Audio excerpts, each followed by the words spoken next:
কখনো কখনো এমন হয়, সামনের মানুষটার ভেতরে কি চলছে, সে কোন পরিস্থিতির মধ্যে দিয়ে যাচ্ছে, সেটা না জেনেই আমরা তাকে জাজ করে ফেলি।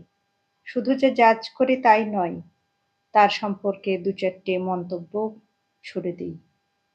একবারও ভাবি না এটা সেই মানুষটা ডিজার্ভ করে কিনা। এক ডাক্তারবাবু হন্তদন্ত হয়ে হসপিটালে ঢুকছেন, প্রাইভেট হসপিটাল। ঢুকতেই তিনি কয়েকজন মানুষের সম্মুখীন হলেন। তিনি বুঝতে পারলেন তারা রোগীর পরিবারের লোকজন।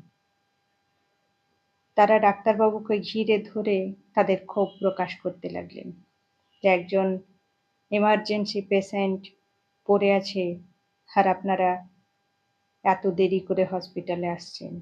নিজের ছেলে হলে বুঝতেন, অন্যের জন্য আপনাদের সহানুভূতি থাকবে কি করে?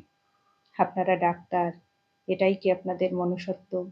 ইত্যাদি ইত্যাদি নানাভাবে তাকে ক্ষোভ উগরে দিচ্ছেন। ডাক্তারবাবু কোনো কথা না বলে হসপিটালের ভেতরে চলে গেলেন। ঘণ্টা দেড়েক অপারেশন করার পর তিনি ওটি থেকে বেরিয়ে এলেন। দেখলেন পেশেন্টের পরিবারের লোকজন ওটির বাইরে অপেক্ষা করছে। তিনি তাদের উদ্দেশ্যে বললেন, পেশেন্ট ভালো আছে, চিন্তার কোনো কারণ নেই।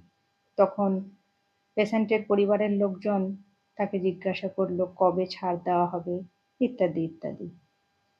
ডাক্তারবাবু বললেন, ওসব কথা নার্সের কাছ থেকে জেনে নেবেন। এবং তিনি যত দ্রুত হসপিটালে এসেছিলেন তার চেয়ে দ্বিগুণ গতিতে হসপিটাল থেকে বেরিয়ে গেলেন। কিছুক্ষণ পরে নার্স এলেন বাইরে।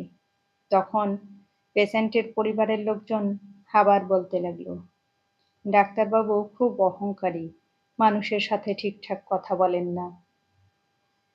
তখন নার্স মৃদু হেসে বললেন, আজ সকালে অ্যাক্সিডেন্টে ডাক্তারবাবুর ছেলে মারা গিয়েছে।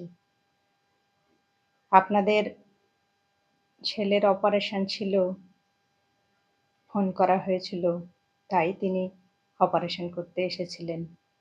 এখন তাড়াতাড়ি চলে গেলেন, ফিরে গিয়ে ছেলের সৎ কাজ করতে হবে। সত্যি তাই। এরকম ঘটনা আমাদের অনেকের সাথেই ঘটে থাকে। আমরা অনেককেই না জেনে মন্তব্য করে ফেলি। কখনো কাউকে সঠিকভাবে না জেনে কারো উদ্দেশ্যে